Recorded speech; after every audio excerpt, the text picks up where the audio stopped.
एक चतुर्भुज ABCD किसी वृत्त के परिगत खींचा गया है तो सिद्ध कीजिए कि AB प्लस CD बराबर AD प्लस BC। यानी एक वृत्त के चारों ओर एक चतुर्भुज खींचा गया है,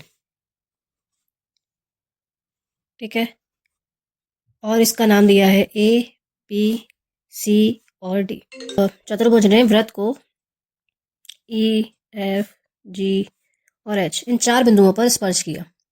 मुझे प्रूफ करना है AB प्लस CD बराबर AD प्लस BC। कैसे करेंगे? हमारी स्पर्श रेखा में प्रमेय है कि अगर किसी वृत्त के बाह्य बिंदु से अगर वृत्त पर स्पर्श रेखा खींची जाएंगी तो पहली बात तो वृत्त के बाह्य बिंदु से वृत्त पर केवल दो स्पर्श रेखा खींची जाएंगी। अब वो दोनों आपस में कैसी होंगी? बराबर। अगर हम बिंदु A से देखें तो A से वृत्त पर दो स्पर्श रेखा खींची गई हैं, AH और AE, ये दोनों बराबर होंगी। सेम ऐसे ही BH और BG बराबर होंगी, CG और CF बराबर होंगी और DE और EF बराबर होंगी। देखिए हम कैसे लिखेंगे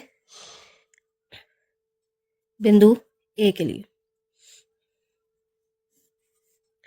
AH और AE दोनों बराबर होंगे, AH और AE। क्यों?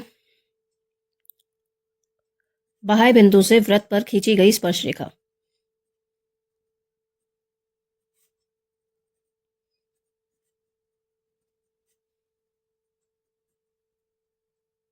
इसे आप समीकरण 1 बना दीजिए। सेम ऐसे ही बिंदु B के लिए या आप इसी प्रकार कर दीजिए। इसी प्रकार BH और BG, अब H वाली चीज इधर लिखी है तो BH इधर लिखना पड़ेगा और BG इधर। अब बिंदु C के लिए CG और CF, G वाला वर्ड इधर है तो CG और CF तीनों बराबर हो गए। T के लिए DF और DE, DF वाला वर्ड इधर लिखेंगे और DE वाला इधर। अब आप इन दो चारों को जोड़ दीजिए। AH, BH, CF और DF। इस तरफ देखें तो AE, BG, CG और DE।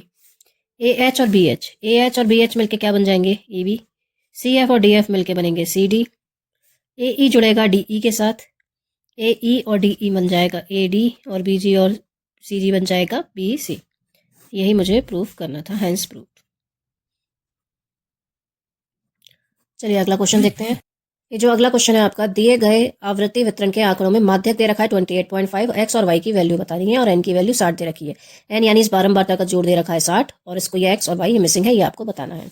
आपके क्वेश्चन में CI और F दे रखा है और n का टोटल दे रखा है 60 और माध्यक हमें बता दिया है 28.5 है।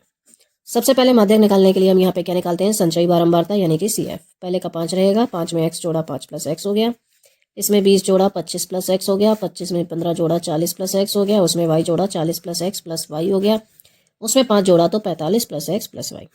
यहाँ जो जोड़ के आता है वही ये 60 लिखा हुआ है, यानी इन दोनों की वैल्यू बराबर है। यानी कि हमें ये पता है कि 45 प्लस x प्लस y ये किसके बराबर है? 60 के। यहाँ से x प्लस y की वैल्यू निकाल लीजिए, 60 में से 45 माइनस हो जाएंगे, x प्लस y की वैल्यू आ गई 15। ये हमारा समीकरण 1 बन गया, ठीक है।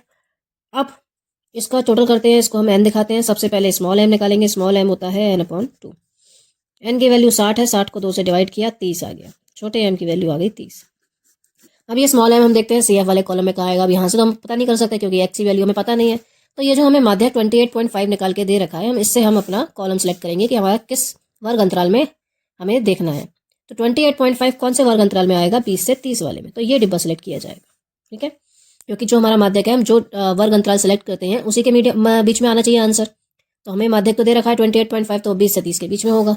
ये L1 हो जाएगा, ये L2 हो जाएगा, ये F और ये आपका C हो जाएगा। अब आप अपना माध्यक का फॉर्मूला लगा दीजिए, m बराबर L1 plus L2 minus L1 upon F bracket में m माइनस C। यहाँ से m की वैल्यू आपको दे रखी है 28.5, L1 की आपकी हो जाएगी 20, 30 माइनस 20 अपॉन F की वैल्यू 20, M की वैल्यू 30 और C की वैल्यू है 5 प्लस x। तो जब आप यहाँ पे लिखोगे तो उसे आप ब्रैकेट में लिखिएगा 5 प्लस x, नहीं तो आप गलत कर देंगे।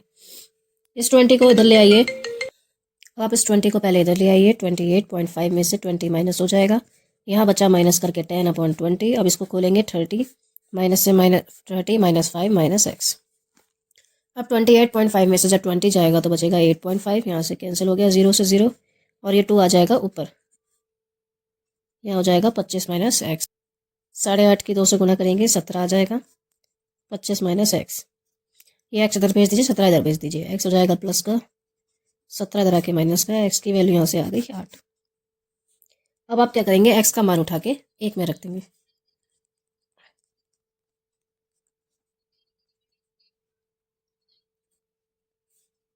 x प्लस वाई की वैल्यू 15 है। 8 प्लस वाई बराबर 15।